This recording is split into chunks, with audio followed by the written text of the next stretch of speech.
Is opportunity monopolized?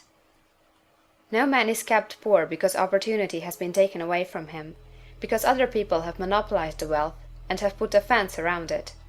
You may be shut off from engaging in business in certain lines, but there are other channels open to you. Probably it would be hard for you to get control of any of the great railroad systems. That field is pretty well monopolized. But the electric railway business is still in its infancy, and offers plenty of scope for enterprise. And it will be but a few years until traffic and transportation through the air will become a great industry, and in all its branches will give employment to hundreds of thousands and perhaps to millions of people. Why not turn your attention to the development of aerial transportation, instead of competing with J.J. Hill and others for a chance in the steam railway world?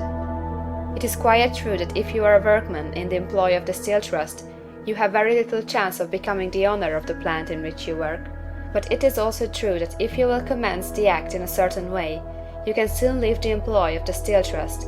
You can buy a farm of from 10 to 40 acres and engage in business as a producer of foodstuffs. There is great opportunity at this time for men who will live upon small tracts of land and cultivate the same intensively. Such men will certainly get rich. You may say that it is impossible for you to get the land, but I am going to prove to you that it is not impossible, and that you can certainly get a farm if you will go to work in a certain way. At different periods, the tide of opportunity sets in different directions, according to the needs of the whole, and the particular stage of social evolution which has been reached. At present, in America, it is setting toward agriculture and the allied industries and professions. Today, opportunity is open before the factory worker in his line. It is open before the businessman who supplies the farmer more than before the one who supplies the factory worker, and before the professional man who waits upon the farmer more than before the one who serves the working class. There is abundance of opportunity for the man who will go with the tide, instead of trying to swim against it. So the factory workers, either as individuals or as a class, are not deprived of opportunity. The workers are not being kept down by their masters. They are not being ground by the trusts and combinations of capital. As a class, they are where they are because they do not do things in a certain way. If the workers of America chose to do so, they could follow the example of their brothers in Belgium and other countries, and establish great department stores and cooperative industries. They could elect men of their own class to office, and pass laws favoring the development of such cooperative industries, and in a few years they could take peaceable possession of the industrial field. The working class may become the master class whenever they will begin to do things in a certain way. The law of wealth is the same for them as it is for all others. This they must learn, and they will remain where they are as long as they continue to do as they do. The individual worker, however, is not held down by the ignorance or the mental slothfulness of his class. He can follow the tide of opportunity to riches, and this book will tell them how.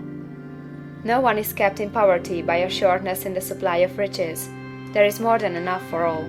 A palace as large as the Capitol at Washington might be built for every family on earth from the building material in the United States alone. And under intensive cultivation, this country would produce wool, cotton, linen, and silk enough to clothe each person in the world finer than Solomon was arrayed in all his glory, together with food enough to feed them all luxuriously. The visible supply is practically inexhaustible, and the invisible supply really is inexhaustible. Everything you see on earth is made from one original substance, out of which all things proceed. New forms are constantly being made, and older ones are dissolving, but all are shapes assumed by one thing. There is no limit to the supply of formless stuff, or original substance. The universe is made out of it, but it was not all used in making the universe. The spaces in, through, and between the forms of the visible universe are permeated and filled with the original substance, with the formless stuff, with the raw material of all things.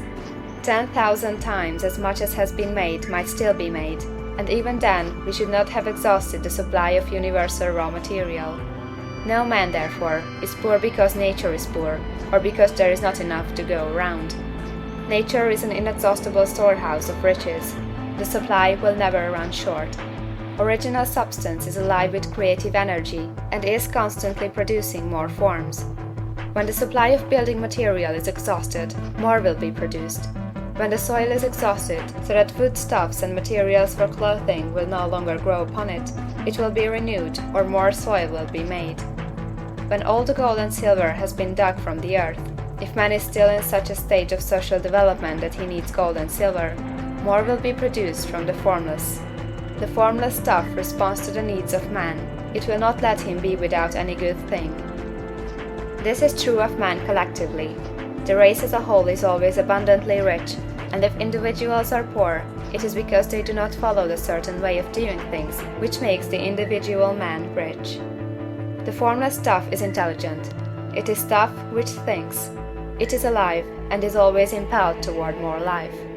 It is the natural and inherent impulse of life to seek to live more. It is the nature of intelligence to enlarge itself, and of consciousness to seek to extend its boundaries and find fuller expression.